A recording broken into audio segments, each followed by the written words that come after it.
More than a month after the September election that saw German Chancellor Angela Merkel's CDU return to power, Berlin is still without a government. The inability of the world's most powerful woman to form a strong coalition has evoked not empathy but the hopes of some countries. Senior foreign editor Padma Rao looks at who's happy at Berlin's woes, who's not, and why.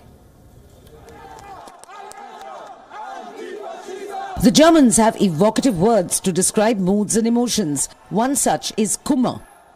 It means grief, distress. Take the United States. Just when President Donald Trump thought he was on a good wicket with Europe's powerfrau Angela Merkel, there's crisis in Germany. The two countries seemed in sync over Russia's belligerence. Germany has committed more than $4 billion to NATO. It's positioned Typhoon jets and is commanding a 1,200-man battalion in Latvia and Lithuania. A weak government in the heart of Europe, or one dependent on anti-NATO, anti-Europe oppositional groups, would be the last thing Washington wants.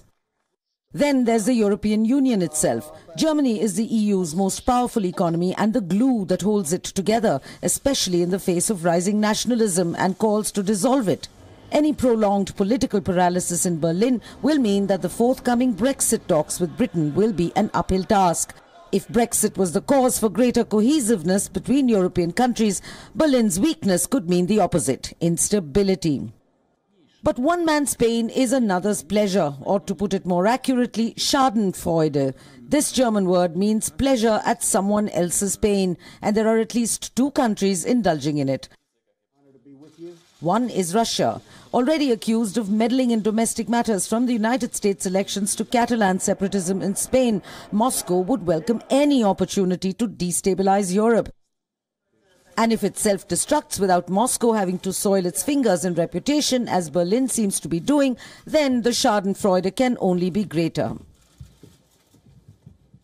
But the country that's happiest seems the United Kingdom. Struggling to bargain over the high cost of Brexit, it now sees an excuse to stall talks until a German government is formed. The deal over Brexit could be flawed if Germany is unable to contribute its thoughts. And finally, political instability in Germany could damage the relationship between London and Berlin even further.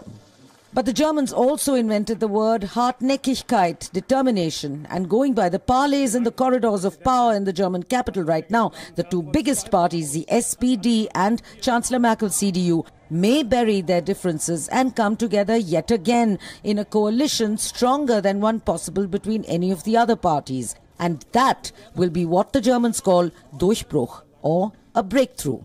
Padma Rao, WION.